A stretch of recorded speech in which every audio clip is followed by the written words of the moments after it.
بسم اللہ الرحمن الرحیم۔ دوستو، آج کی ویڈیو میں ہم آپ کو بتائیں گے کہ حضرت موسیٰ علیہ السلام مصر کو چھوڑ کر کیوں اور کہاں گئے۔ حضرت یعقوب اور ان کے اہل خاندان حضرت یوسف علیہ السلام کی خواہش پر مصر آ گئے۔ رفتہ رفتہ ان کی تعداد بڑھتی گئی، وہ ایک بہت بڑا قبیلہ بن گئے اور ان کو بنی اسرائیل کہا جانے لگا۔ حضرت یعقوب 17 سال مصر میں رہنے کے بعد 147 سال کی عمر میں وفات پا گئے، اور کچھ مدت کے بعد حضرت یوسف علیہ السلام بھی 110 سال کی عمر میں انتقال فرما گئے۔ کئی صدیاں اسی طرح گزریں اور ان میں بنی اسرائیل ایک قابل توجہ گروہ کی حیثیت سے ابھرے۔ ان کی تعداد بہت بڑھ چکی تھی اور اس میں مسلسل اضافہ ہوتا چلا جا رہا تھا۔ جب فرعون مصر کے تخت پر بیٹھا تو بنی اسرائیل کی تعداد میں روز افزوں اضافے کو دیکھ کر گھبرا گیا۔ اس نے سوچا کہیں ایسا نہ ہو کہ یہ لوگ حکومت مصر کے دشمنوں کے ساتھ مل جائیں اور ملک کو خطرے میں ڈال دیں۔ اس بنا پر اس نے بنی اسرائیل کے لیے مشکلات پیدا کرنے اور ان پر پابندیاں عائد کرنے کا فیصلہ کیا۔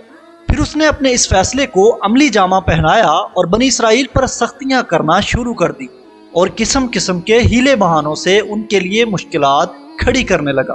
انہی دنوں ایک مشہور نجومی نے فرعون سے کہا، بنی اسرائیل میں ایک ایسا لڑکا پیدا ہونے والا ہے جس کے ہاتھوں آپ کا تخت و تاج نیست و نابود ہو جائے گا۔ فرعون نے اس حادثے کی پیش بندی کرنا چاہی اور اپنے اہلکاروں کو حکم دیا کہ بنی اسرائیل میں جو لڑکا بھی پیدا ہو اسے مار ڈالیں اور لڑکیوں کو زندہ رہنے دیں۔ اس کا خیال تھا کہ اس طرح وہ تقدیر خدابندی کے آگے بند باندھ دے گا اور حکم الہی کو جاری نہیں ہونے دے گا۔ تاہم پروردگار عالم کو یہی منظور تھا کہ حضرت موسیٰ علیہ السلام ایسے ہی خطرناک ماحول میں پیدا ہوں اور ان کے ہاتھوں فرعون کی سلطنت نیست و نابود ہو کر رہے۔ حضرت موسیٰ علیہ السلام نے دنیا میں قدم رکھا لیکن ان کی ولادت کو پوشیدہ رکھا گیا تاکہ یہ خبر فرعون اور اس کے اہلکاروں تک نہ پہنچ پائے اور موسیٰ علیہ السلام کی زندگی خطرے میں نہ پڑ جائے۔ چند دن اسی طرح گزر گئے جن میں فرعون کے جاسوس بنی اسرائیل کے گھروں کی تلاشی لیتے رہے اور جو لڑکا بھی انہیں ملا اسے قتل کر دیا گیا۔ ظاہر ہے کہ ان حالات میں حضرت موسیٰ علیہ السلام کی حفاظت کرنا نہایت مشکل کام تھا۔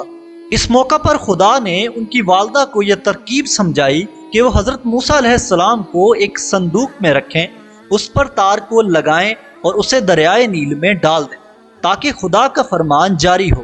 چنانچہ حضرت موسیٰ علیہ السلام کی والدہ نے ایک صندوق تیار کرایا، اپنے بیٹے کو اس میں لٹایا اور بڑی حسرت کے ساتھ دریائے نیل کی لہروں کے سپرد کر دیا۔ پھر یہ چھوٹی سی کشتی نیل کے پانی میں تیرنے لگی اور ہر دوسری جگہ کو چھوڑتی ہوئی فرعون کے محل کے پاس آ پہنچی۔ تب شاہی ملازموں نے اسے دریا سے نکال لیا اور فرعون کے پاس لے گئے۔ حضرت موسیٰ علیہ السلام کی بہن دور سے اس پر نظریں جمائے ہوئے تھی کہ دیکھیں اس صندوق اور بچے پر کیا گزرتی۔ جب انہوں نے دیکھا کہ صندوق فرعون کے محل میں پہنچا دیا گیا ہے تو وہ بے حد پریشان ہوئی، لیکن خدا تعالیٰ کی لامحدود رحمت نے حضرت موسیٰ علیہ السلام پر اپنا سایہ ڈالا اور اس کی مہربانی سے ہر طرح کی تکلیف سے محفوظ رہے۔ جب فرعون نے بچے کو مار ڈالنے کا حکم دیا تو اس کی بیوی نے آگے بڑھ کر کہا، اس خوبصورت لڑکے کو قتل نہ کرو، ہم اسے اپنا بیٹا بنا لیتے ہیں، ممکن ہے کہ یہ آگے چل کر ہمارے لیے مفید ثابت ہو۔ اگرچہ فرعون بچے کو قتل کرنے سے باز آ گیا تھا لیکن بچے کا رونا بند نہیں ہو رہا تھا۔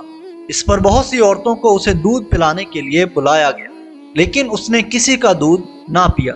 تب موسیٰ علیہ السلام کی بہن جو سب کچھ دیکھتی چلی آ رہی تھی وہ وہاں پہنچی اور کہنے لگیں، آیا تم لوگ یہ چاہتے ہو کہ تمہیں ایک ایسے گھر کا پتہ بتاؤں جس کے رہنے والے تمہارے بچے کو پالیں پوسیں اور اس کے ساتھ بہترین سلوک کریں؟ یہ کہہ کر وہ اپنی والدہ کو دربار میں لے آئیں۔ بچہ ہمک کر ماں کی گود میں آیا اور آرام سے دودھ پینے لگا۔ یوں خدا کا وعدہ پورا ہوا اور حضرت موسیٰ علیہ السلام اپنی والدہ کے پاس پہنچ گئے۔ جب حضرت موسیٰ علیہ السلام کی شیر خوارگی کا زمانہ ختم ہو گیا تو ان کی والدہ انہیں فرعون کے محل میں چھوڑ آئیں، جہاں فرعون کے خدمتگار ہر وقت ان کی خدمت کے لیے کمر بستہ رہتے تھے۔ اس طرح انہوں نے اپنے لڑکپن کا زمانہ فرعون کے محل میں بڑے آرام سے گزارا۔ جب وہ جوانی کو پہنچے تو خدا تعالیٰ نے انہیں علم و حکمت سے نوازا اور نبوت کے منصب پر فائز کیا۔ خدا تعالیٰ کے احسانات کو مد نظر رکھتے ہوئے موسیٰ علیہ السلام نے مظلوموں اور بے کسوں کی مدد اور حمایت کرنے کا عزم کیا انہوں نے طے کر لیا کہ وہ ہر دکھی دل کا دکھ دور کریں گے اور ہر حاجت مند کی حاجت پوری کریں گے۔ وہ بنی اسرائیل جو حضرت موسیٰ علیہ السلام کے قبیلہ والے تھے اس وقت فرعون کے ظلم و ستم کے چنگل میں گرفتار تھے۔ ایک دن جب حضرت موسیٰ علیہ السلام فرعون کے محل کو جا رہے تھے انہوں نے عین راستے میں دیکھا کہ دو شخص آپس میں لڑ رہے ہیں۔ ان میں سے ایک فرعون کی قوم کا اور دوسرے کا تعلق بنی اسرائیل سے تھا۔ اس اسرائیلی نے حضرت موسیٰ علیہ السلام کو مدد کے لیے پکارا تو وہ اس کی حمایت میں آگے بڑھے اور فرعونی کے سر میں مکہ جڑ دیا۔ اتفاق کی بات کہ مکہ لگتے ہی فرعونی زمین پر گر گیا اور اس کی روح پرواز کر گئی۔ دوسرے دن حضرت موسیٰ علیہ السلام اسی راستے سے گزر رہے تھے تو انہوں نے دیکھا کہ وہی اسرائیلی ایک اور فرعونی سے دست و گریباں ہے۔ جب اس نے حضرت موسیٰ علیہ السلام کو دیکھا تو کل کی طرح آج بھی ان سے مدد طلب کی۔ تب حضرت موسیٰ علیہ السلام نے کہا معلوم ہوتا ہے کہ تم ایک سرکش اور جھگڑالو آدمی ہو۔ تاہم وہ اس کی مدد کے لیے آگے بڑھے لیکن وہ اسرائیلی یہ سمجھا کہ موسیٰ علیہ السلام خود اسے پیٹنے کا ارادہ رکھتے ہیں۔ چنانچہ وہ کہنے لگا اے موسیٰ کیا تم مجھے بھی ویسے ہی قتل کر دینا چاہتے ہو جیسے کل تم نے ایک اور آدمی کو قتل کیا تھا۔ اس جملے نے حضرت موسیٰ علیہ السلام کی جان خطرے میں ڈال دی اور لوگوں کو پتہ چل گیا کہ اس فرعونی کا قاتل کون ہے۔ چنانچہ مقتول کے ورثاء جو قاتل کو تلاش کر رہے تھے حضرت موسیٰ علیہ السلام کو گرفتار کرانے اور سزا دلانے پر آمادہ ہو گئے۔ تاہم اس موقع پر بھی اللہ تعالیٰ کی رحمت موسیٰ علیہ السلام کے شامل حال ہوئی اور فرعون کا خزانچی جو ایک مومن تھا لیکن اپنے ایمان کو پوشیدہ رکھے ہوئے تھا وہ فوراً حضرت موسیٰ علیہ السلام کے پاس پہنچا اور کہنے لگا اے موسیٰ یہ قوم تم کو قتل کرنے کے در پہ ہے، اس لیے میں تمہیں مشورہ دیتا ہوں کہ جتنی جلد ہو سکے اس شہر سے نکل جاؤ اور فرعونیوں کے ہاتھ سے اپنی جان بچا لو۔